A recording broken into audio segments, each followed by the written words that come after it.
Hello and welcome back to the FPL Tom preview stream. I am joined by my good friend and FPL expert as I just knock my own kind of window. Good. This is a great start, this. Absolutely brilliant start. I'm going to let you talk, Jake. How's your week been, mate? It's been good. I've had a decent time watching football, forgetting about fantasy football until you messaged me to ask if I was free for this stream. And then I realised as everything came crashing back that it's been another absolute stinker for me.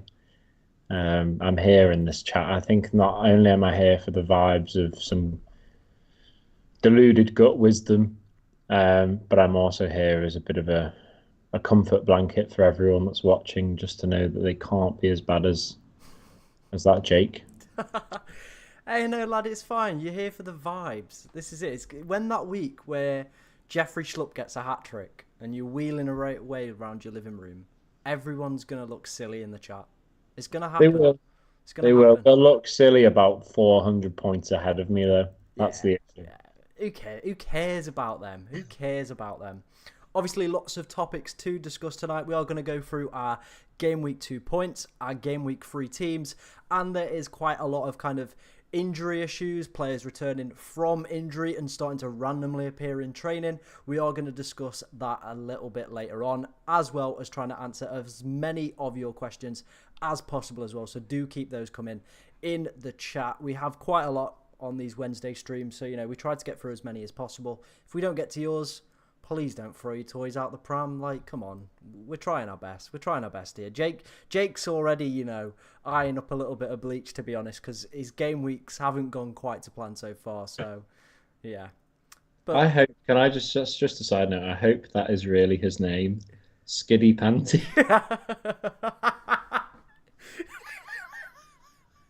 Mate, I'm so sorry if I've just laughed at your name and that is what it says in your birth certificate. But my word, that is a fantastic name. Skiddy Fanty. I hope that's a joke name. I hope it is. If it isn't, we apologise.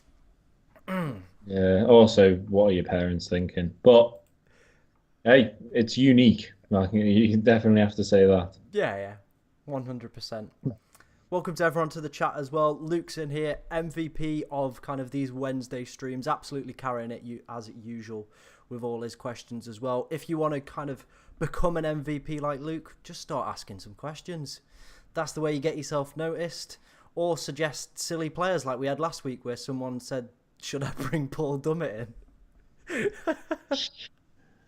I think that's kind of a nice segue as well to kind of something that I've been working on over kind of the past few days, and it is membership for this channel. We're going to make it as cheap as possible. It's going to be 99p.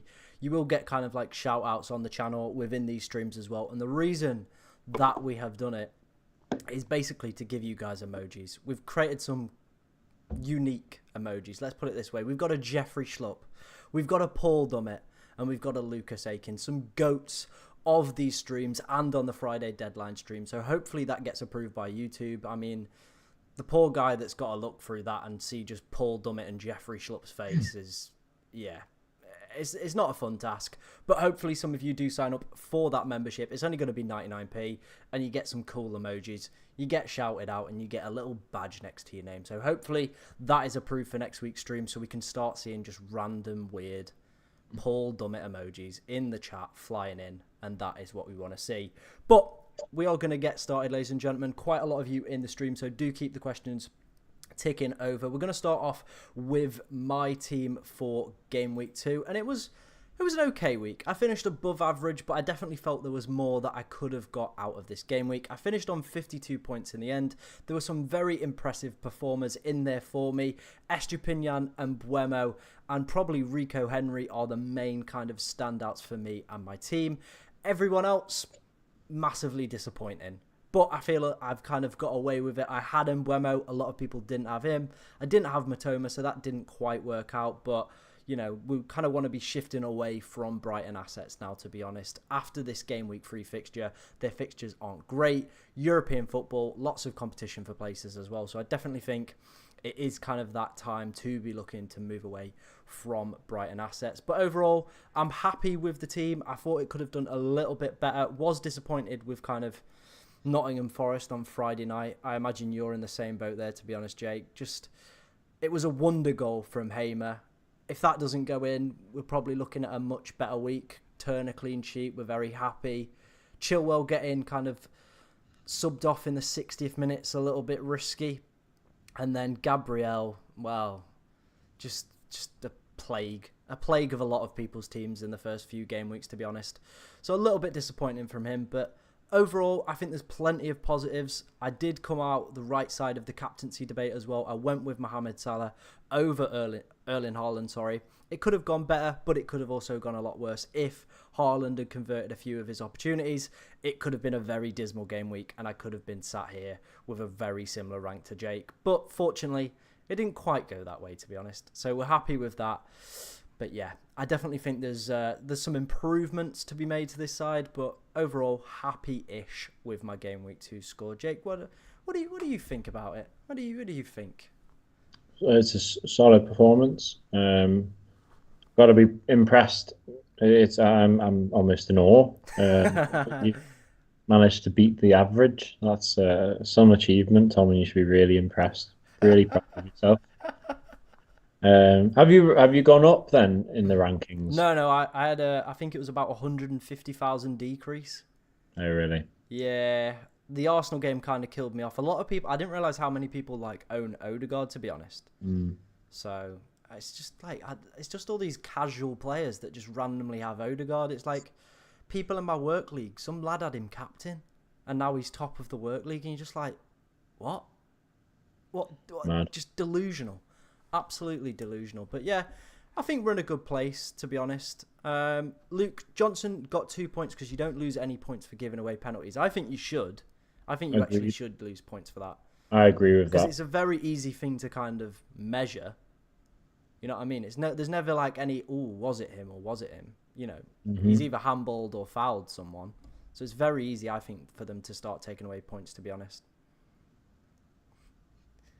Apparently, Jake, you look a little bit sad, mate. Are you all right? It's a reality. The reality of my deluded thoughts are maybe starting to hit home after. And to be fair, at least it's happening after game week 2, as opposed to game week 37, where there's no way of saving any kind of face. True. I've just got a lot to mull over in this call. We will get to your team. We are going to move on to my team for game week 3. I've already had to make my 2 transfers. I've seen in the chat someone else was thinking the exact same thing as me, but has missed out on the price decrease of Gabriel. So the 2 changes that I have made is taking Pedro out and bringing Jackson in, and then taking Gabriel out before his price decrease last night and bringing a Doji in from Spurs. I imagine, Jake, you're having a very similar kind of debate to me. Which Palace players do I start and which Brentford players do I start? At the moment, I've gone with Mbuemo and Eze. I just think they're both penalty takers. They've both got the random opportunity to be awarded a penalty. With Eze as well, he's had the most attempted, I think, chances created, and has also had the most shots in the opening 2 game weeks. So I do feel like it is only a matter of time before just something magical happens at some point, you'd hope. The only thing that I'm a bit worried about is the fact that Brentford win to 0. Yeah. And to be honest, my issue, as we'll see, lies more in the defensive unit. I feel like with you, at least you've got 2 players, like you said, that can take penalties, that can contribute to goals, full stop, whereas mine is much more relying on the game lacking goals, which is never a nice thing to rely on. Yeah. Because, of course, I mean, we'll see it. I've got Mark Gahey and whatever his name is, Collins. Is it James Collins? No. I don't know. Nathan? You know who? Nathan Collins. Yeah. Yeah, and I don't know. It's one of those really where I'm actually going on over even benching, dare I say it, benching Jeffrey Schlupp. No. Benching Jeffrey Schlupp, purely for the fact that I have this this trustworthy gut feeling that Brentford could actually like win that game and not concede. So that's the only thing I'm thinking about. And of course, if that happens with you with this like potential team, you'll be kicking yourself that you had Eze over Henry. Yeah, yeah. I feel like it's just one of those things from kind of an entertainment point of view. Like you said, it is kind of a bit drab wanting a 0-0 kind of result. I'd rather see my players get attacking returns, if you know what I mean. And I feel like if Eze scored a goal, he would have a higher probability of getting bonus points than if Henry just kept a clean sheet. But it's one of them. And to kind of add to that as well, I saw that over the opening 2 game weeks, 4th place for expected goals conceded is Palace. 5th place is Brentford. So like a 0-0, it could be easily be on the cards, to be honest. It's adding like just real issues, and that is kind of the big. Surely Mbeumo's top of points overall, though, isn't it at the moment? It's actually Solly March. Oh well, Yeah, fair enough. But yeah, Mbeumo must be right up there. Yeah, I think he's second though. I think he is second. Let me have a look. I think it goes March and Mbeumo. I could even be wrong, you know, lad. I could even be wrong. That would be embarrassing. No, it is March by 1 point. March, then Mbeumo. So March on 24 and Mbeumo on 23. Obviously, the 2 transfers that I have made, Adoji, I've been very impressed with the positions. I took a look at his heat map the other day. He's just randomly appearing in the box, kind of playing in this inverted kind of wing-back role. We saw Emerson Royale score in game week 1. Ped Porro looked fantastic as well, had an opportunity. Was it saved or did it hit the post or the bar against United? Not too sure, actually. I can't quite remember, but I know Ped Porro had a gorgeous opportunity on the edge of the box as well. Just they're randomly appearing inside the box. I know Adoji had one as well that had to be saved by Onana. So I just think for 4.5 million, they've got good fixtures. He rotates quite nicely with Henry and frees up a little bit of budget within this team for me to go and get Jackson for Pedro as well. So I definitely think he's a player that I'm keeping my eye on. He's now in my team. Good fixtures. Hopefully he can get an attacking return as well, to be honest. But I've also kind of got lucky with that Gabriel kind of price decrease as well, because even if he plays in this game week, I'm just fed up of him, to be honest. I've got no patience with him. After 2 game weeks on the bench, I'm just like, nah, mate, I'd rather have a player who's like gonna play rather than someone I'm constantly worrying, like, are they gonna play? If they do play, will they perform well? Are they just gonna come off the bench? It's just one of them. I just can't, like, I haven't got the patience to kind of deal with that, to be honest. And then with my other transfer, I've gone Jackson. I know you have Jackson as well. Opening 2 game weeks, it's not been great. I really like him. No, I really like it. I think he looks really promising. He gets plenty of opportunities, regardless of whether he's actually scored yet or not. Yeah, 100%. Luke informing us as well, Porro hit the bar, or as he's put, the bat. Of course, he did hit the bat. He did hit the bat. I do remember that bat kind of just flying over, and he just absolutely twonked it on the head. It's like the beach ball with Darren Bent. Yeah, it was mad that they didn't pick it up and like they just carried on, which I thought was a bit weird, but yeah, strange game. But yeah, no, I'm with you on the Gabriel give up train. Especially when you're saying Arsenal keeping a clean sheet, which to be honest I didn't really expect. I thought Palace might have been more of a threat, especially after the red card. But yeah, I feel like Gabriel is just a waste of space at the moment, isn't he? Yeah, to be honest, he's just one of them frustrating things. And I know a lot of people are saying like, oh, well, you know, Timber's injured now. And then Tomiyasu played. And then Tomiyasu's now suspended. They're going, oh, Gabriel's got to play. But if I kind of looked at the positions that the players were kind of taking up in terms of average kind of possession and passing lanes. And they play this weird kind of free. I'm making like diagrams on my desk with my fingers because you can all definitely see that. But they definitely... It looks good, mate. It looks really nice. I really those diagrams. Yeah. I'm going to have to get like a finger cam just for my like weird diagrams that I randomly draw. But yeah, basically they play the free. I'm now putting it on camera as well so people can see it. But they play a free. Saliba's in the middle, Tomiyasu and then Ben White when they're in possession, like safe possession. So...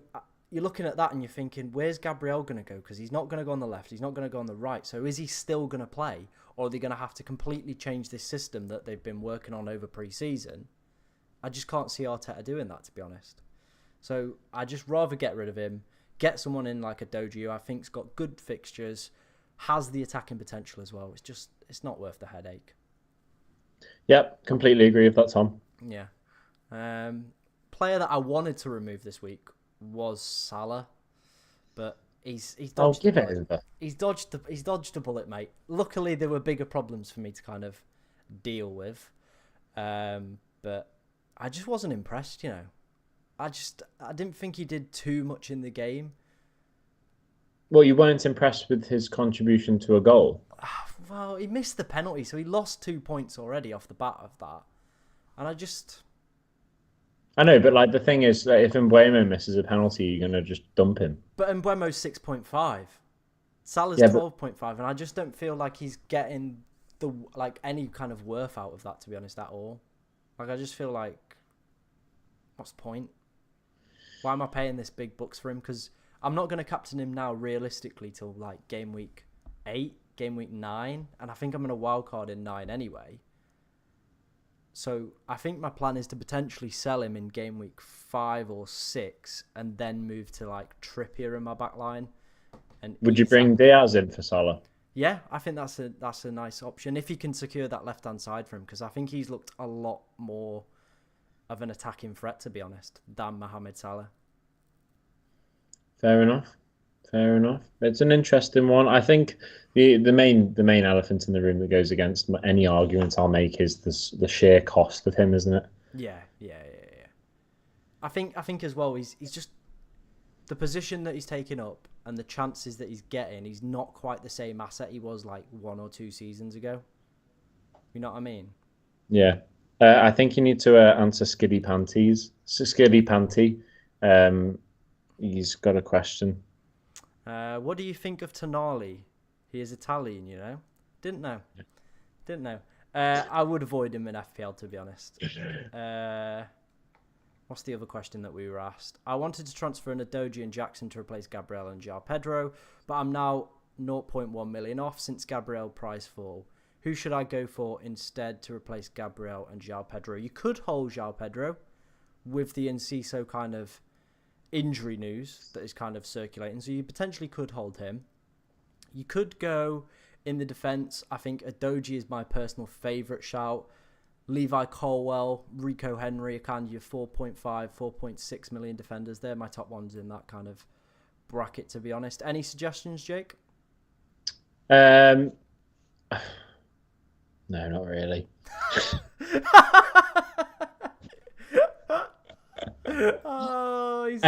Matty Cash, Luca Digne. I mean, we were just talking off air. He's just got himself, as long as the last time we checked, he got 3 assists. I know you were quick to point out they are playing against Hibs and it's not a Premier League side, but it's going to do him the world of good going forward. Yeah. On the pun. Whereas Matty Cash has yet to actually have any kind of attacking success so far. They also don't really have a left back, Villa, to like jump in for Digne of that quality. Whereas tonight, I saw Diego Carlos is playing at right back. Not to say that Matty Cash won't play, because you'd assume he was just being rested. But yeah, those two are valid options. Matty Cash, I know, is 4.5 mil. Don't quite know how much Digne is. I think he's 4.5. I've never actually looked at Luca Digne this year. But they're cheap boys, and I really do like Villa. They like the Newcastle result aside, they look like a real deal this year. If they can keep all of their main outlets fit and like barring any horrible injuries, which everyone seems to be suffering from at the moment, Villa do look really good. So there are 2 options for you, because of course if we're going to stick to someone that's not only going to have the clean sheet but also be likely to actually contribute attacking wise, then there's a great option. I think a rogue one. I mean, I know we've probably mentioned that West Ham's run has been a bit sticky to start with, but I mean, Ward-Prowse's debut bodes well for the set pieces, so yeah, could maybe look at Azuma or someone. But yeah, if I were going to give you one shot, I'd probably just stick with Matty Cash. Yeah, I think that's fair.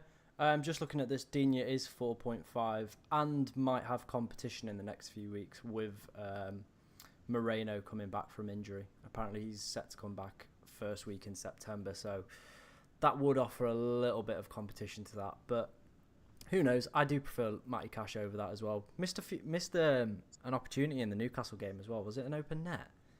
Pretty much, yeah. It wasn't quite as bad as that Patterson one for Everton against Fulham, but it was a good opportunity. Like he'll be kicking himself if he didn't do better there, but at least he's getting in the positions. True. That is what you always want to see from your players as well. Got thingy as well. Sorry to interrupt, but of course there's that right wing back of Gusto as well for Chelsea. Yeah, 4 million. Yeah. Another great option, to be honest, as well. Frees up the funds that might allow you to get a better forward, maybe get Jackson in. But then do you want to go for a double up of Chelsea defenders if you've already got Chilwell? True. They don't look great at the back, do they, to be honest? No, they really don't. Someone's asked, thinking of getting Sterling in for Rashford, opinions? No. No, yeah. I'm glad we're on the same page. No, Sterling is playing, and I've thought he looked quite bright. I think he has, but he's just pace. The amount of times that I said Nico Jackson, yeah, it was. I was going to say Nico Williams. The amount of times Nico Jackson, it is Nico Jackson, isn't it? Yeah, it is Nico Jackson. Yeah. The amount of times he seemed to beat the offside trap and be through on goal, and it just was Sterling's fault every time. He would just pass the ball. It was such a simple ball, it seemed. And I just feel like if that was Enzo on the ball, if that was even Chukwuemeka, if it was Conor Gallagher, I feel like they're going to have a much better chance of finding that ball through. But Sterling kept finding it straight to the defender's feet, and Jackson was through otherwise. And like, it's not like it was compact at the back for West Ham necessarily when Chelsea broke away. I think they are an attacking midfielder, someone that can just spot that key pass in between Enzo, because of course he's usually just a little bit too deep to be that person that can drive at the defence and then lay it through to Jackson. Sterling, I thought he looked bright, don't get me wrong, but every time he would go to set Jackson free, it was that ball that would let the attack down, I think. And of course, I was watching that quite avidly because I had Jackson in my team. And I just feel like Jackson actually had quite a decent game. He looked really bright, and I feel like it was the service more than anything that was lacking to him. And it was more often than not Sterling that was driving at the defence. Yeah, fine, he might have looked bright, but for the price that he is, I know he's gone down significantly from last year. But I would hold on to Rashford, to be honest. They're at home to Nottingham Forest. It's most likely he's going to play. I wouldn't be surprised if Rashford does get some kind of goal contribution. Yeah, I know that up front maybe he doesn't suit it as much, but I would be surprised if he's benched. Yeah, I'd agree with that point. I'd definitely hold Rashford for one more week. Give him that final kind of opportunity. Like you said, it's Forest at home. You expect Manchester United to be winning that. Hopefully he doesn't play in that forward position. If he plays out on the left, he looks so just much better as an option, to be honest. What are you giggling away at, bless you? Who will get more assists, Jason Steele or Havertz?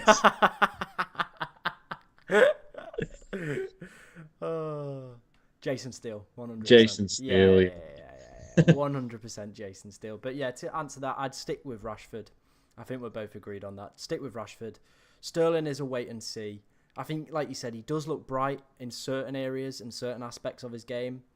But it does seem like Chelsea are lacking a kind of 10 who can play that clinical pass.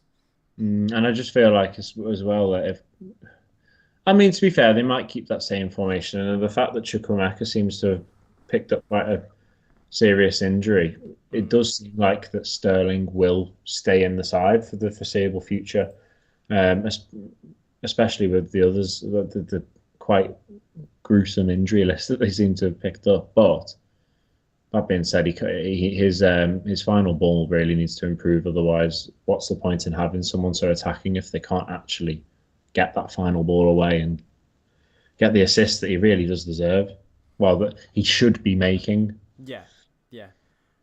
Ishmael's made his transfer. He's gone for a Doji, and now he's asking, should he go for Alvarez or stick with João Pedro? I'd stick with Pedro this week. Mm.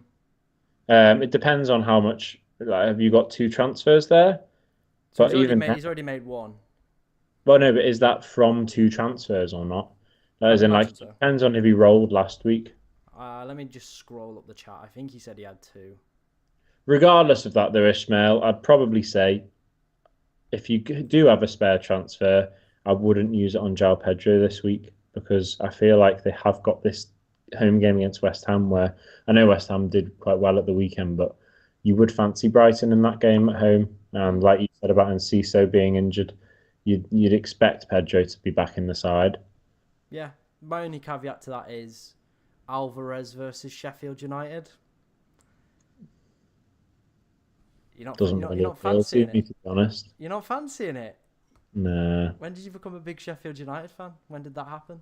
Yeah, Cameron Archer is the one to watch, if I'm being fully honest.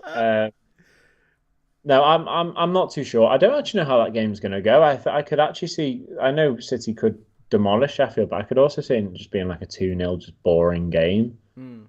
And if that's the case, then who knows? You could just pop up and score like Haaland, surprise, surprise, and don't know, like a Kanji. Nice.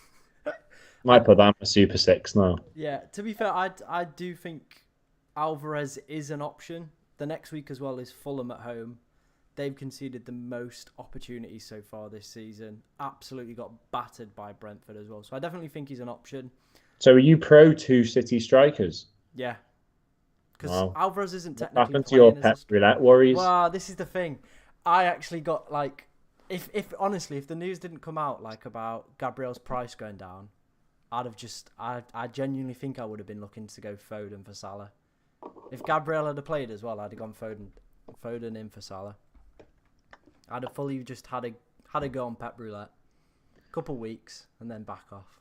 You'd have been crying. I probably would have been crying, mate. But we've gone for Jackson. We're part of the Jackson party. Right, let's move on. Let's take a look at your team for game week 2. Do you want to kind of talk us through it? What went well? What didn't go well? Yeah, thanks for watching, guys. And yeah, it went abysmally. Like I'm not even gonna defend myself. It just didn't go very well. I know, well, like you can argue this every week. Like the players all played, bar maybe João Pedro playing as much as I thought he would. Mm. All of the other players played, but they just didn't contribute. The one thing I did right was captain Salah over Haaland. Imagine I'd captained Haaland. That would have been a miserable week. That'd have been terrible. Well, I mean, I don't know what you call it because it already was a miserable week. Although I'm seeing on here I actually beat the average. Is that right? I think so. Let me have a look. I think you I sent me thought an the old average was in the screenshot. 40s. Yeah, I thought it was, but that's the screenshot you sent me. So Oh, mate, my app is trying its best to make me feel better. the average was 44 this week. So yeah, I don't So know as what we you're can up see to. from this screen, the average is 33. Yeah. So if you want any more advice, feel free to give my handle a follow. Yeah. Now, in all seriousness, yeah, it's not been a great week. Trent looks abysmal. Mm. He really does look abysmal for his price. I was speaking to you a couple of days ago saying that I think I might take him out. I've then watched one video on Twitter where Trent got an assist against Newcastle the last time we played them. So, of course, I'm like, well, that means Trent likes contributing at St. James's Park. So now my head's spun a little bit and I'm getting all, like, what's the word? Sentimental, maybe, about my team. Mm. So the delusion may strike again and he may make it back in next week, but I'm not too sure. I don't know what I'm going to do transfer-wise. I've not quite hit rock bottom, I wouldn't say, but I've definitely had like that midlife crisis where I'm just like, yeah, this isn't what I was hoping for. I thought I was going to be that fresh young thing on the block where it was like this guy's gone for some rogue options, gone for some players, but he sees something that no one else does. But no, I've just seen a pile of mud so far, so I'm a bit disappointed with it. Pedro, yeah, whatever. That is what it is. I feel like quite a few people would have gone for him because of his fairly promising performance in game week 1. Nico Jackson, like I said, Sterling is my scapegoat for that. He had plenty of opportunities, Jackson, to be released, but it just didn't happen. Just didn't happen for him. The service was really poor. Don't get me wrong, Jackson did have a couple of opportunities. I think he snatched at one, which he probably should have done better, but he's getting in the positions. He looks so fast, but when he bursts through the back line, there's no catching him if you get the ball through to him and he's onside. So I do really like his chances of getting a couple of goals over the next few weeks. Just ignore Schlupp. Richarlison, I'm a bit disappointed in him, I must say, because Tottenham did look quite good, but I just feel like the game passes him by. I don't know if maybe Spurs just aren't playing to how he suits it, but they're playing well, so why would they ping the ball and direct everything around him? They've already done that with a striker before, and it's won them nothing. This time they seem to actually have a little bit of a flow, and I'd probably say Maddison seems to be the more sensible option now. Yeah. Gibbs White, I think I've got to forgive him and maybe look at my own decision to pick him because he has had a really tough start to the season fixture wise. I did hope he would do something at home to Sheffield. He did absolutely nothing points wise, but I'm sure he contributed to the team winning the match. But that means jack shit to me, to be honest. Salah, happy days. Bit disappointed he missed the penalty to lose us 4 points, but at least he scored, at least he contributed, and at least he did more than Haaland. And then it just seems like Collins and Cash were my saving grace. My defence actually stopped complete and utter embarrassment. But overall, it's a bit of a disappointment, to say the least, to put it nicely. So hopefully Tom doesn't have too much more slander to give me after that. No, I agree with your point on Richarlison, to be honest. I think you summed it up like perfectly. I was going to say too, he does look like the game just completely passes him by. He doesn't look involved. Doesn't seem to like just get in the positions either. It seems like the wider players, and like you said, Maddison, are kind of the key contributors and are going to be the key contributors for that Spurs attack. He just seems like he's just there. And I feel like these two performances that he's put in might lead to Spurs potentially going out and buying another forward in the market. Because I think the hope was that they kind of thought, well, we don't need to go buy another one. Richarlison can kind of fill in that role. And he's looked terrible. There's no getting around it. He has just looked miserable. But I kind of rate the thought process around it at the start of the season because he is playing up front for an arguably a top 6 side with kind of good fixtures after game week 2. But it's just not quite worked out. So I think that one I've got to give you some credit for. It's the correct decision, but the outcome it just hasn't quite worked. Gibbs White as well. I think that's just a little bit unlucky, to be honest, against Sheffield United. For them only to score 2 and him not be involved. It's just unlucky. João Pedro, I'm in the exact same position. He made the right captaincy shout. It's just, now making the right decisions. Because there's some good players in there for the next few weeks. It's just removing the ones that aren't quite bad and can free up some funds to kind of improve that side. Which I think kind of leads nicely on to your team for next week. And kind of your plans for it and how you've kind of lined up so far. Yeah, I'm not actually too sure if I sent you a screenshot of my team. I haven't made any transfers yet, so the squad will be the same. But I'm not too sure if I sent you a completely accurate team that I was thinking of actually fielding. I'm correct in saying that because Pickford will start in goal for me. Yeah. I don't fancy Turner away at United. Maybe he could get a few save points, but for whatever reason, in my deluded little mind, of course, Tom and I are in a group where we've done a last man standing. I'm back in Everton this week for whatever reason. After their dismal start to the season, they looked promising at home. They just missed chance after chance. Wolves looked great away from home and then capitulated to Brighton. So I don't know. This could go actually either way. Could end up with a 0-0. Could end up being a spanking for one of the teams. But I'm going to back Everton here, and by doing that, I'm going to put Pickford in goal there. So that's not too accurate. But the rest of the team pretty much is. Of course, like I said, I might fall back in love with Trent if I watch too many reels of the win last season at St James's Park. I'm not as confident. Well, to be honest, I don't really remember if I was confident last season against Newcastle because I do accept that Newcastle are a top side now, and they seem to have invested well this summer, regardless of how much or how little they've actually invested or improved their team. They've just made their team stronger overall. The depth is a lot better, and I don't know how I feel Sunday will go. I can't say I'm overly confident that we're going to get a win this time. Definitely can't say that I'm confident that we'll keep a clean sheet.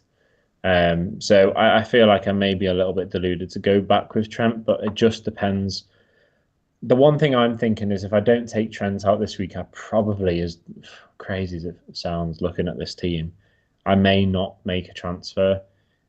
Just so that next week I've got something to work with if things do really go tits up yet again. I feel like it's acceptable for someone who's messed up in the head as me, clearly, to make 3 weeks of shockers, but actually have a bit of a plan if it does go all wrong yet again. Yeah. Rather than making yet another rogue transfer or doing something rash and then either regretting it or not having those 2 transfers to make next week, to maybe pull me out of the dirt a little bit. So I'm content with the front 3, like you said, and Ciso being injured. Gal Pedro had a good first game week. He came off the bench second game week. You'd think he would start this time, considering the injury to his fellow position, pretty much, because it seems like it was a like for like change in the starting lineup at the weekend. Midfield wise, I think this is Richarlison's last chance for me because they're away to Bournemouth. They really should be winning that game. Bournemouth don't look too bad on the break, but that doesn't mean that they're not susceptible at the back, as we saw at the weekend. And I feel like if Richarlison can do something there, then you never know. But if he doesn't, I think I may even move just to his teammate. James Maddison may be that move, but we'll see how it goes at the weekend. Gibbs White probably shouldn't be playing him. That is the UR as to whether I drop him for Trent. Might be a last minute thing. But then there is that dilemma that Tom spoke about, the fact that we've got this Palace and Brentford dilemma because, of course, I've got Collins at the back. I do quite fancy them to keep a clean sheet a lot of the time when they're at home to teams in and around their quality, and, of course, below their quality. And I would probably say Brentford and Palace are around the same page in quality. So in saying that, I would say Brentford could well keep a clean sheet at home. That being said, I've got Schlupp in. Don't think that's going to be a wise decision if I'm going to back Brentford this much. But then, like we said, could it be a 0-0? Am I maybe worth just taking a complete gamble? I don't know. I don't like doing that. Don't like banking on one game to have 2 clean sheets for oppositions. But I guess what I like doing never seems to work either. So maybe it's worth going against the curve. But yeah, and then Matty Cash away to Burnley. That could go one way or another because, of course, we've only seen them play against the champions. So, of course, I don't think that's a real fair analysis of how Burnley how they're going to perform this season. I think Villa will be a much better observation as to whether they can actually compete in this league. Yeah, and then Luke Shaw. I think Luke Shaw is probably one of the few sensible decisions to have in out of the back 7. One of the few that actually I can be like, you know what, I feel like he should do something. And then, yeah, like I said, Pickford in goal. I'd like to think that Pickford will keep a clean sheet. If Everton can't beat Wolves at home, I do really fear for them. Yeah, you'd imagine it'd be a long season if that one didn't go to plan. We've had a question. Do you think Rico Henry is a good replacement for Gabriel? Yes, I do. In terms of your team, looking at it, I think obviously you said you've not been convinced by Trent, but obviously you're kind of old romantic, kind of watching clips on Twitter of him that might put you in. But have you potentially considered maybe going for a Chelsea defender instead of Trent, and then replacing Gibbs White with that player? Potentially, yeah. Like you said, it's the issue of Chelsea keeping a clean sheet that I'm wary of. So I feel like the only person I'd potentially go for, which would still fit my curve, would be Gusto. Because of course everyone's gone for Chilwell, and that is the sensible one because he does seem to just be in the box more than everyone else. Yeah. But Gusto looks like he'll be playing for the foreseeable future until Reece James is back. So maybe that's a place I could go because that would save me a significant amount of money to invest in the rest of the team. So yeah, that is a good shout. I was also looking at an Arsenal defender, but I don't really know who to bank on. I think the only safe option is Saliba at the moment. I guess Ben White does seem to be playing every game. Yeah. But I don't really want to go for another centre back, especially when I've got Collins and Gahey already. So I think if I were to go with your logic of you using a Chelsea player, I think Gusto would be the guy that I'd probably go for. But I don't know if it's as much as they've got Luton at home, and I feel like they should get a clean sheet there. I also feel like I may just hold on for those two transfers next week. I'm not sure. I may just go back on everything I say. So please don't hold me to that because the way my team looks, it makes me want to change something else every time I look at it. So do you think? Who knows how I'll feel come the deadline on Friday? Do you think maybe like I know a lot of people who've had bad game weeks are potentially looking at a wild card. Is that something that's maybe crossed your mind? No, I'm not at that stage just yet because I know 100% as soon as I wild card, Nathan Collins gets 4, Matty Cash scores a few, Jeffrey Schlupp becomes the next Messi. Like it's things like that will just typically happen. So I feel like if I'm going to make changes this early on, I think I'm just going to take them one step at a time. Or, albeit at the very most, I'll do a planned look ahead. Let's hold on this week, see how it goes, and maybe make 2 transfers in one. But I don't see myself making a wild card just yet. But we'll see. Everything FPL may argue otherwise. Yeah, I think it's definitely something to maybe consider. If you're against it, I understand that, but I'm just looking at your team. Maybe even next week it might be something to consider, but then you would have the 2 free transfers, like you said. But realistically, you probably want Schlupp out. Depends what Forest's fixtures are like. Trossard maybe, and Trent. I mean, that's doable over a couple of weeks to kind of get that kind of back to firing kind of form, to be honest. But then at the same time, you're probably hoping Richarlison kicks into gear as well at that point. Yeah, agreed. Someone's asked, is it good to stick with Rashford and Bruno? Yes. Just for this week. See how they get on. Bruno I thought was immense during that Spurs game, to be honest. How he didn't come away with anything is unbelievable. And how they didn't get at least one penalty is just a joke, to be honest. If he scores a penalty, it's not even a discussion. Rashford as well hasn't looked as good as he has in previous seasons, but it's Forest at home. One more week, hold him, then you can kind of move. Other midfield options as well this week are kind of like dropping like flies a little bit. They're dwindling. You don't want a Brighton one because their fixtures aren't great. Maddison is going for a scan or has had his scan on his potential foot injury that he might have or might not have for this week. So do you want to potentially risk bringing him in? Probably not. Do you want to play Pep Roulette? It's an option, but at the same time, I'd just keep Rashford for this week. At least you know he's going to play, to be honest. Are you taking all of your Brighton players out because you don't fancy them against big sides? Because I feel like Brighton could give anyone a game right this moment. Yeah. Well, I've only got 2. Well, I did have 2, sorry. And that was João Pedro and Estepinian. Estepinian is staying because I just think he looks fantastic. Like he just genuinely looks brilliant.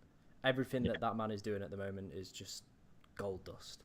But the reason I want to take them out is purely down to the fact that if I had like a March or a Matoma, I'd be looking at it going, right, they've got European football coming up, so they're going to be playing Thursday, Sunday for quite a lot. They also have a plethora of players that can kind of play within those positions as well, and factor in that the fixtures aren't as good. Like, if you look over the next few, they've got Newcastle at home, Manchester United away. They've also got Liverpool at home and Manchester City away. So there's 2 home wins there. I think, like you said, I think it is one of them where Brighton do look amazing, but it's just the quality of depth that they have within that squad and European football starting to kick in. I think we're going to see a lot more rotation. De Zerbi was doing it at the back end of last year, and they didn't even have European football. He's already started doing it this year with João Pedro randomly being benched, Ferguson not playing games. I just feel there's better options with better fixtures that you can kind of switch to. Yeah, fair enough. Yeah. Luke's asked, which player do you think will go up the most in value this season? Depends on who you think's going to do that. I guess that the big thing is who is going to be that wild card team that have an exceptional season, and who carries them. I mean, I guess like there's speaking of the devil, maybe it's not hard to look past Estepinian or someone like that, because the more he performs with the double-digit hauls, and as good as Brighton do, fine, Europe might be a factor there. Then who knows? Maybe a place also to look would be Chelsea, just considering they do look quite bright, but also they don't have Europe, so they're going to be focused on the Prem. So maybe as the European football comes into place, you've got the likes of, you've got the top 6-7 teams that are going to be playing Tuesday to Thursday in that bracket, and then having to play at the weekend, especially with the European Conference or the Europa League. They're going to be playing Thursday, Sunday, like you said. People may be a bit wary of rotation and maybe tiredness, and that's when they may go for someone from Chelsea who I feel like are the best of the rest in quality-wise. Yeah. So I feel like, because of course at the end of the day, it's not just down to how well they play. It's pretty much down to their demand, isn't it? So I feel like by the end of the season, if I don't know if I'm waffling a little bit, but do you get what I mean? I get what you mean. I get what you mean, mate. I think Chilwell has the potential to, because he started at such low ownership. I think he was at around 10% when the game launched. He's already had 2 price rises already. He's up to 5.7, and he's still only at 25% owned. Yeah. So if he keeps performing the way that he does, Chelsea not having European football, and with this good fixture run that they're going to have, you're probably going to see a huge increase as more and more people kind of jump on this bandwagon and get him into your team. So I'm going Chilwell, but I think Estepinian again, very good shout, because he looks fantastic if he keeps performing the way that he does. And Brighton are just such a beautiful side to watch at times as well. They're really entertaining. So I think a lot of people could get behind Estepinian, and he potentially could finish as the most valuable player. The last question that come in, can you just reiterate what you mean by that? If you stand between transferring Rashford and Matoma, who do you transfer? Is that the only transfers that you've got for this week? Or have you got other kind of options, to be honest? Because I kind of need to know before. I think he's saying if you have to decide between Rashford and Matoma being taken out of his team. Yeah, that's kind of what I feel like he's trying to say. But to be honest, I would keep both for this week anyway. I wouldn't be looking to get rid of either this week. And if that's the only 2 you're looking at transferring, then I'd hold on to that transfer for a week. Yeah, because they've both got really good fixtures, and then after that, then it's obviously dependent on what kind of Rashford turns up, and then obviously with Brighton's fixtures turning a little bit stinky, then maybe you want to look to shift one of them. I think that leads us quite nicely on to our kind of final segment of today, and it is injury news. Now, we've got 3 players on screen. We've got Amanda Brozier, we've got Enciso, and we've got Bernardo Silva. All these players potentially either coming back or have gone off injured. All their kind of ramifications that they potentially could have 2 players within our teams or potential transfer targets for this game week, to be honest. Starting off with Armando Brozier, pictured back in training this week. A lot of people are questioning whether or not he is going to limit Jackson's minutes. Personally, I don't think so. I think having such a long layoff is probably going to lead to him slowly being reintroduced to the side.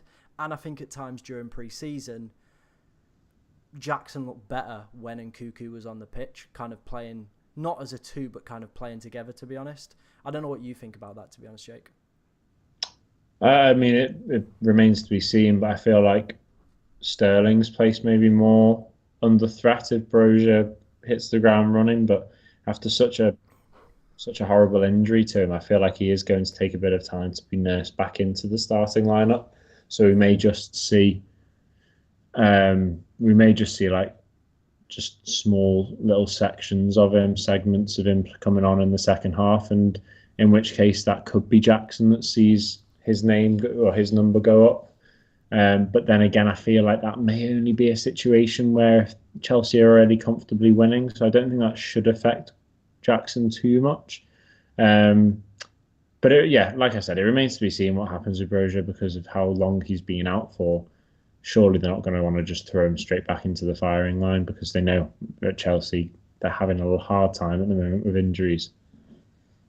Yeah, I'd agree with that point, to be honest. I think he is one player that's going to be just slowly reintroduced, especially after such a long layoff as well, away from the side. So I definitely think he will become, kind of an issue maybe for Jackson in a couple weeks' time. But initially, throughout these good fixtures that Chelsea have got, I don't think he's a concern.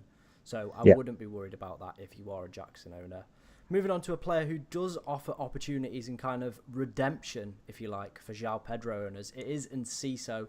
Apparently he's picked up an injury and didn't train today. Replaced João Pedro in the last matchday squad. So his injury potentially could mean we get João Pedro back in that team and there isn't going to be kind of a panic and a fire sale for people potentially looking for new forwards. What do you kind of think around this injury news, Jake? I think it is good news for João Pedro. I think it's good news for anyone in the strike force as Ferguson or your best mate Welbeck. Pele. Maybe thinking of their opportunities aren't going to be as limited because De Zerbi's got some food for thought with his attackers because there's just so many quality names. Yeah. Have they still got that Buonanotte, or has he gone out on loan? Is he injured? He was apparently going out on loan to Leeds, but with this injury, I was speaking to my mate Max today, who's a massive Leeds fan. He says that move is now in jeopardy because of this Enciso injury, that they want to keep hold of Buonanotte. Yeah, because he looked bright whenever he played. He seems to be involved in the goal contributions, whether he was scoring or providing them towards the end of the season. I think him and Enciso they just seem to be quite silky and get involved in the act. So yeah, I think I agree with you. I think this injury does benefit João Pedro more than anyone, but it's just an opportunity yet again because it's not like Zerbi has a small squad in that position on the pitch, does he? No, definitely not. And if in doubt, he's got James Milner to fill there. Oh, lad, James Milner can play absolutely anywhere, to be honest. I'm surprised at the amount of game time he's getting, to be honest, at the moment. I thought he'd just be like a bit part rotation player, but he's starting games, so fair play. Go on, James, lad. No, Uncle Milner's doing his thing. Yeah, good old Uncle Milner, eh? Moving on. It's Bernardo Silva. According to FPL Raptor, he is back in training this week, and it kind of throws that question about pet roulette and whether or not you jump on it. Both Foden and Alvarez got a price rise last night, so a lot of people are jumping on this hype train, seeing the good fixtures, wanting to partake in the little kind of roulette wheel that has Pep's face on as the ball. But this Bernardo Silva kind of coming back is going to throw a huge spanner into the works. Jake, what are you thinking on that one? Completely agree. I think it really does throw a spanner in the works because it seems when he's fit, he's one of Pep's favourites. He's one of the lads that seems to be constant in the team.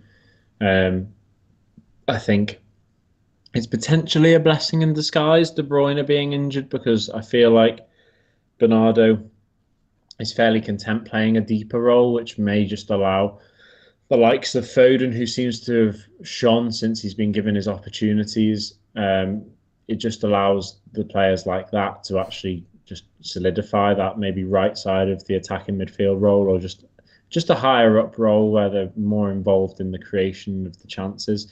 And to be honest, Bernardo can play that deep role and just flow about everywhere. He seems to be everywhere on the pitch when he plays. So I don't feel like it's going to be too much of a hindrance to the likes of Foden, who I do think is looking really bright, especially at the weekend against Newcastle. He was awesome. Um, and of course, I don't think Pep's about to play one of those two or anyone that's going to really interfere with the left-hand side of the pitch, because I think he likes those inverted wingers, doesn't he, that cut inside. Um, I feel like if anything, Bernardo's only going to put the likes of Kovacic in jeopardy, because I feel like that's the place where you could just swap back in with what he knows. Pep, I mean, swap back in with what he knows, where he's got pretty much the same team as last season that won the treble. Nothing against Kovacic, because I think he's settled fairly well, but I feel like if he's going to just ease him back in from injury, I feel like it may be at Kovacic's expense more than anyone else, but that remains to be seen. Yeah, obviously as well, I think they've pretty much signed that Doku from Rennes as well, who's kind of a wide kind of player, and also Has he signed? Pretty much it's like the Fabrizio Romano, done his medical, pretty much just waiting for official club announcement. And also there's been rumours today that apparently they want Eze as well. Well, I'd be surprised if Eze goes. I would be surprised after Palace's hard work to keep Elise, who's injured. And when you think that Zaha's left, and you think that Palace have had a steady start to the season and a solid end to last season, and Eze has shone and been the focal points of the reason why they've been so sturdy, and why they've ticked attacking wise, I feel like Palace are not going to go down without a fight. And if you think that the Paqueta deal ended just under £100 million, am I right? Did it go over that? I think it was about 90 something it finished on. Yeah, and that just completely fell apart. Albeit there are some rumours and allegations being thrown about around the player. But if it was anything to do with the price or just West Ham playing hardball, I feel like Palace are well entitled to go even more hardball, considering simply the fact that he's British. Bit of British tax on there. Exactly, and I feel like Eze is no doubt a more influential player for Palace than Paqueta is for West Ham. Now, that's not saying anything negative about Paqueta. I just think Eze would be missed more at Palace than Paqueta would be at West Ham. So I feel like they're going to fight tooth and nail to keep him. So I think City may have their work cut out trying to get hold of him. But I mean, I'm sure Eze would be keen to go to City. Who wouldn't? But I think he seems like the kind of guy that is very... I mean, like you say that, but as soon as money talks and as soon as a big club come in, it's hard not to have your head turned. But he seems like the type of guy that's very down to earth and is willing to just get on with his football until something is actually set out and put down and agreed between clubs. So I feel like for City to actually get any contact with him and get anywhere near that, they're going to have to put a big fee on the table. And I don't see it happening, to be honest, especially this transfer window. You could definitely see someone like Steve Parish, who has been kind of known as kind of a hard negotiator, to slap £100 million price tag on Eze. At the very least, if Paqueta's worth 95 and that's being rejected, like I said, the English tax really does exist, and I feel like as stupid as it is, don't get me wrong, I don't agree with it, but in this mad valuation of players, I feel like he's worth over 120 million. And I know that sounds stupid, but in comparison to what other players are going for, he's definitely up there. He's definitely as good a player as Caicedo is, just for different reasons, isn't he? Yeah, well, I'd argue that Eze is a more kind of influential player on games than Caicedo, to be honest. Well, no, Caicedo won that penalty for West Ham, didn't he? He did win the penalty for West Ham, to be fair. That is a very fair point, to be honest. So already one up on Eze. Yeah. He's won no penalties, scored no goals. Caicedo, he's got himself a pen assist, so he's buzzing. Yeah, I'm sure he is. Yeah. But yeah, those were the kind of injury kind of news players. Obviously, the other one that I did exclude from this list because there's not too much information on it at the moment is Maddison. Obviously went for a scan. You've exactly read the same comment as me. He went for a scan. Apparently, it looks like he might miss game week 3, but could be back for game week 4. I think it's one of them where I think if you were weighing up a move for Maddison, wait till the pressers tomorrow and Friday and kind of judge it off the comments that are made.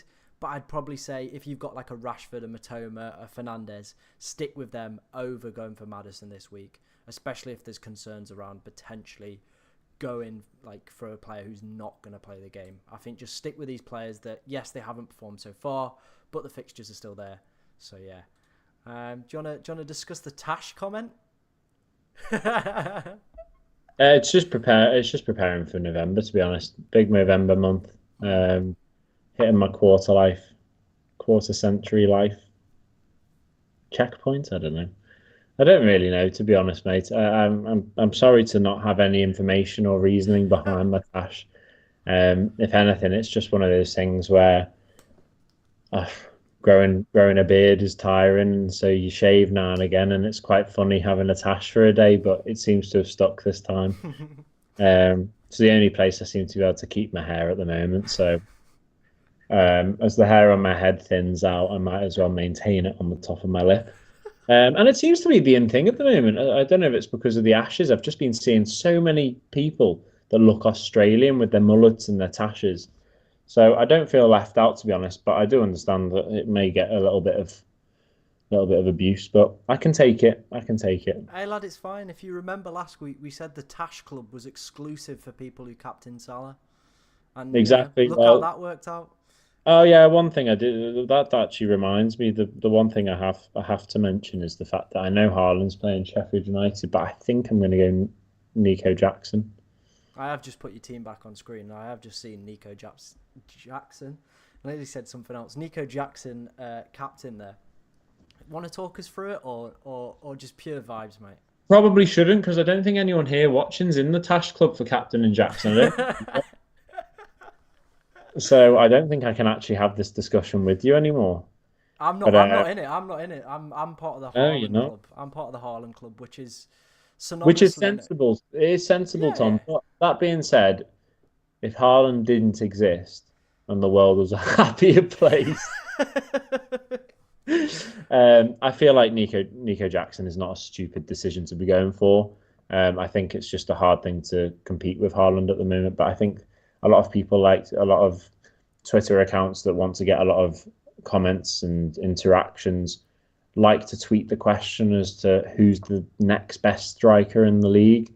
I'm not saying Nico Jackson is, but I definitely think he's the next best, or at least in the top handful of strikers after Haaland who are going to be in with at least expected goal scoring opportunities. So I don't think I'm being stupid going for Jackson, like I said, if Haaland didn't exist. And so the fact that it's literally just down to a 50-50 of which player is going to do better. I know you'd lean towards Haaland away to Sheffield United, but I also did say that it could be a bit of a drab game and City could just win it, and then Pep could just be like, all right, lads, just bring Cole Palmer could start up front. Who knows?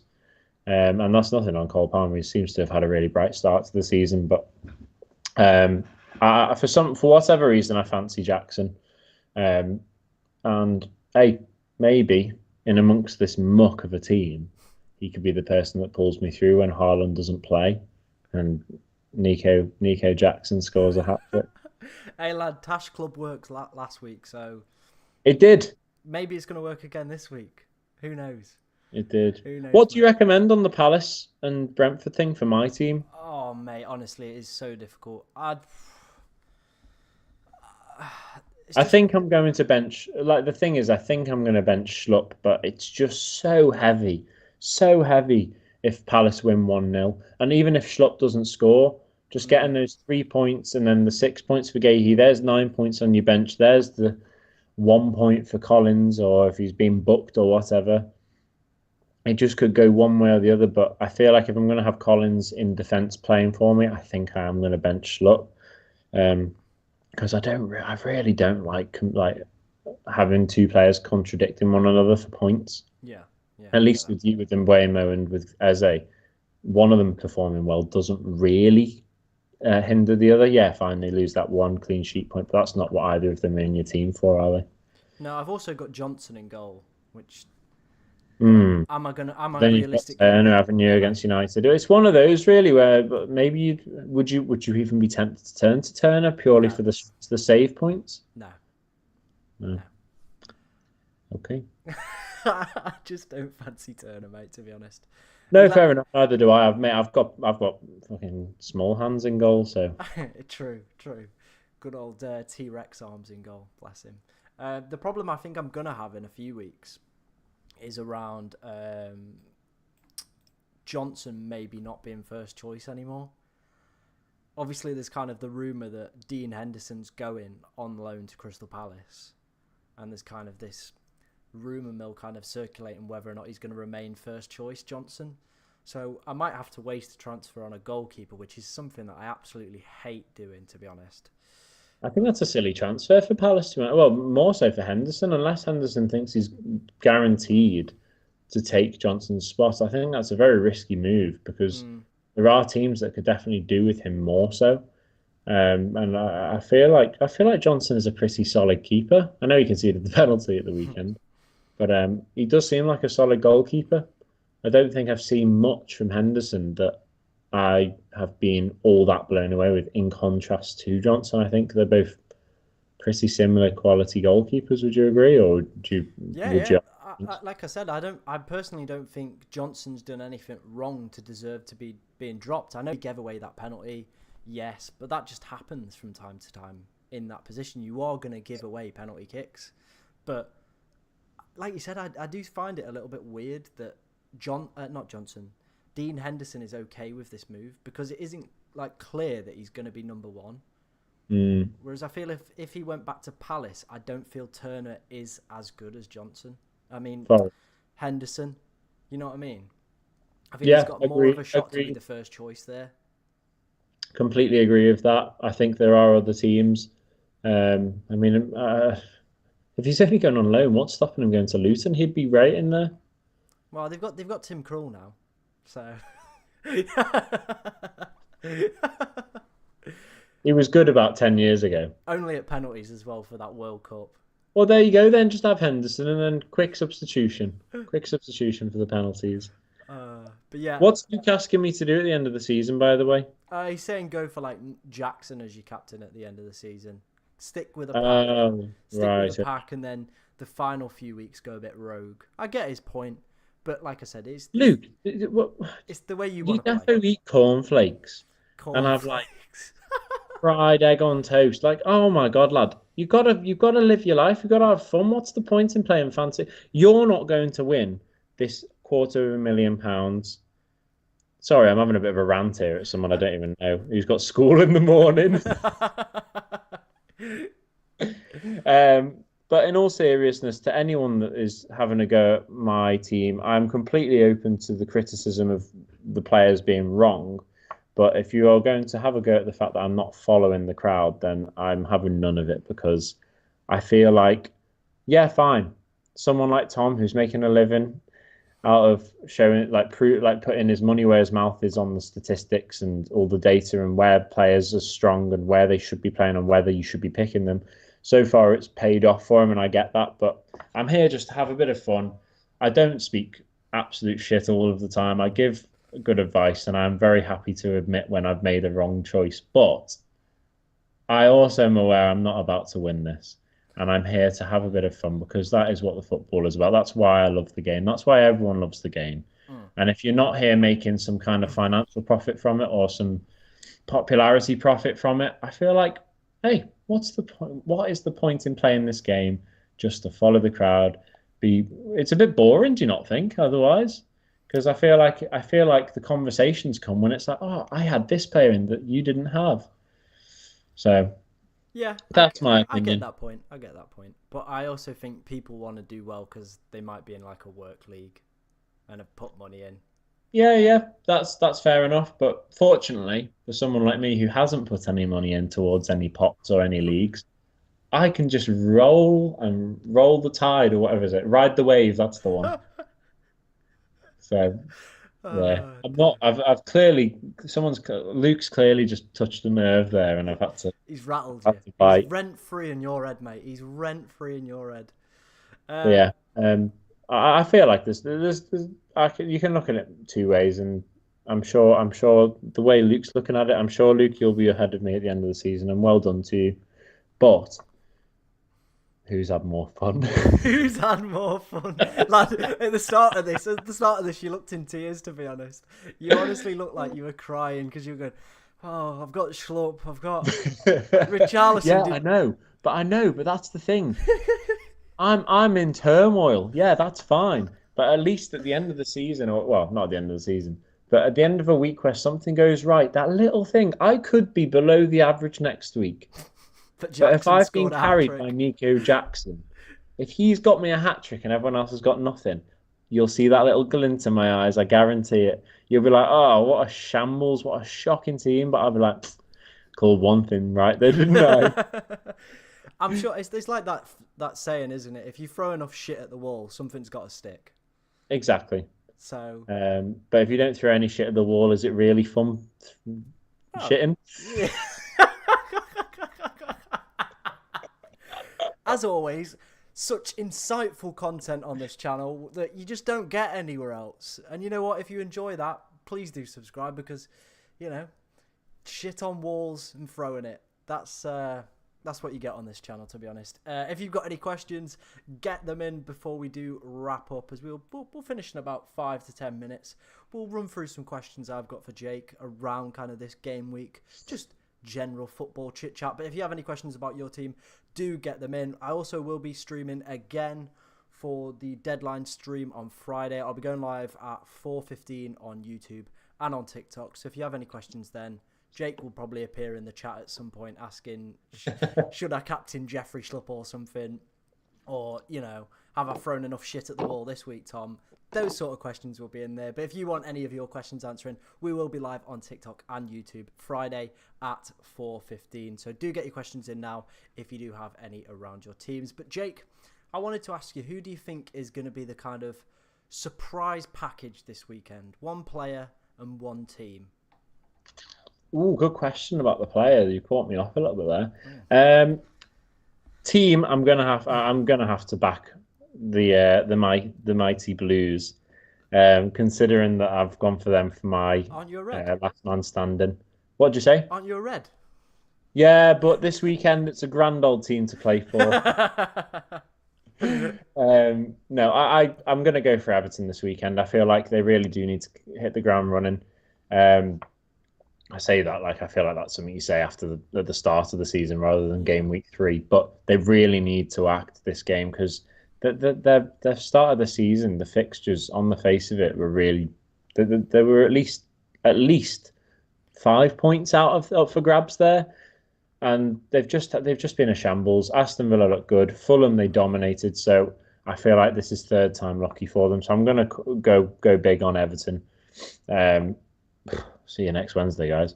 Um, when that goes tits up. But that's what I'm going to go for. For a player, hmm. Well, who's your team? Would you give me a team just to give me a second, just to have a little think? Yeah, I'm gonna go with. Hang on, I'm just gonna get the fixtures up. I just All need to right. Well, see. whilst you get the fixtures up, I've got my player, of course. Who else would it be? Is it Jeffrey? No, El Capitano, lad. It's got to Ah, be Nico Jackson's time to shine, finally. you'd hope so. Third game running. It's third time lucky weekend for everyone. Game week 3, third time lucky for Everton, third time lucky for Nico Jackson. They're both going to get the points and the goals on the board, respectively. Nice, I like that. My surprise team, and this is completely curveball. Burnley. Okay, We've not okay. seen them since game week 1. Didn't have a game in game week 2. Beat Yeah, and it was Manchester City as well, United. wasn't it? Beat Manchester United in a behind closed door game today. Have you seen the team at all? I haven't. So No. it could just be children playing children, but you know, just throwing that one out there. And then Villa, they've played tonight. A little bit of jet lag from the flight down from Hibernian all the way back to Birmingham. You know, that long distance flight. But yeah, I just fancy like Burnley are just going to be the rogue team this weekend. That's going to be my rogue team. And my rogue player, this one is rogue. I'm throwing it out there. I'm backing Gandhi in the early kickoff. I'm going Dominic Solanke. Oh, okay. It's proper Okay. rogue. It's out. Well, no, I don't know if you remember last season, he was class against Spurs. He was. He was brilliant. 1 goal, 1 assist so far this season. I think that's what he got against Spurs last game. It's just 12 o'clock kickoff. Potentially no James Maddison. Mm-hmm. Spurs off the back of a good victory. It would be classic Spurs if they then just go and bottle it to Bournemouth the next game. It would just be classic Spurs. Just to add to that, you said about Burnley. Yeah. I mean, I haven't watched the second half, but it says here that Martinez went off at half time. Oh. So I don't know if Emiliano Martinez has a knock at Villa, but Robin Olsen came on, so. For Martinez? Yeah. That's an interesting one. Isn't he the goalkeeper? Yeah, as in it was Martinez, the goalkeeper for Villa. Oh, I thought you meant in the behind closed doors game today, United's one. I was going, when did Olsen move to Manchester United? I was like, I don't know, Tom Heaton got injured, and I know they're getting rid of Dean Henderson. So I was like, when did they get Olsen? And I thought, playing him at centre back. Mental. No, it's Olsen's come on for Martinez in that Europa League game, and I can't imagine Emery's taking him off at half time in Europa League conference game, regardless of them being 3-0 up or 4-0 up already. No, it's 3-0 up at the time. That does sound a little bit like at least a precautionary one, doesn't it? Yeah, definitely. That will be an issue for quite a few people and their team if that is the case. If you do have Martinez in your team, breaking news brought to you by Mr. FPL Jake. FPL Jake, mate. He's on the rise. He's on the rise. Sorry, FPL __Tom. Oh yeah. Come on, you got to get the underscores in there, lad. Like people are using your generic name. You got to get like underscores. I wasn't first there. Like I have to like add a couple underscores, make my name look a little bit more fancy, to be honest, as well. No, nice, like it. You like it? I feel like you may need to at least acknowledge Luke here. He's getting a bit desperate, isn't he? Yeah. I'll take a look later tonight, mate. I'll have a look through my Twitter tonight, and then I'll take a look there. But yeah, haven't got it at the moment. One player I wanted to know as well. Who do you think is going to be the biggest disappointment this week? And I can kind of already gander who yours is going to be. I am worried for Trent, I must say. Hasn't he been? Is that who you were thinking? No. I thought you were going to say Haaland. No. I as much as I joke about all that, and I say like, oh, it could end up like that. It could well be a Haaland hat trick masterclass. Like he scored so many hat tricks last season, just bang bang. Like Sheffield United does sound like the match made in heaven for Haaland, doesn't it? But yeah. Especially being a Yorkshire boy himself, maybe he's got a bit of hatred for the Sheffield boys. So who knows? No, I'm wary of Trent, and this is his last opportunity. Oh. Otherwise, he's getting a big detention. Well, he's getting expelled from my team. Straight out, if not. I think, to be honest, my biggest disappointment this week is going to be Brian Mbeumo. A lot of people bringing him in. They've seen the points. They've seen the hype. 2 of those goals have been from penalties. I think Brentford have looked good, but Palace aren't a bad team at the back, and I think they could just nullify Brian. And I think a lot of people are going to bring him in, be disappointed. You always see it. People jump on a trend. They bring him in. They do a TikTok dance. It doesn't quite go to plan. And then you're sat there questioning why you brought Brian Mbeumo in. So I think he's gonna flop this week. I hope not, because I've got him in my team, but I've just got a feeling. Luke's asked thoughts on Luis Diaz if Rashford or Martinelli don't look good this week. Jake, I feel our resident Liverpool fan, you're probably in the best place to kind of answer that one. I think he's a very good option to go for. But like you said, Luke, I would say it looks like you're riding through this weekend with Rashford and Martinelli both playing. So ask us again next Wednesday, maybe, if you can put a pin in it. See what we think. If you want to be like, how did Rashford and Martinelli play? Would you take them out for Luis Diaz? That might be a decent question to ask then, or you may even come to your own conclusions yourself. But for the time being, all I can say is, yeah, it's a great swap, but it just depends on how those two play this weekend and how confident you are in transferring them out. I think the one thing you can say is that at the moment it looks like Diaz is going to be set for that left winger position for the time being. And then again, of course, all three of them have European football coming up soon. So it just depends, really. It really does just depend on how they do in the Premier League. For the time being, you've just got to take it one game at a time. And I think it's probably worth keeping Rashford and Martinelli in just this weekend. Depends as well if you've got Salah as well, because if you've got Salah, it's probably worth getting rid of him before you tempted to bring in Luis Diaz, I'd say. Yeah, yeah, I'd agree with that point, to be honest. Doesn't look like we've got any kind of other questions coming in, so we are going to leave it here for this week. Like I said, it won't be it'll be me. Jake will be in the chat at some point. On Friday, I will be streaming at 4:15, so make sure you're there for the deadline stream. If you do have any questions, we tried to get through as many as possible. I hope you have enjoyed the stream. If you have, hit like, comment, and subscribe, as it does mean the absolute world to me. Thank you very much, Jake, for your time, as always, mate, and good luck this game week. Likewise.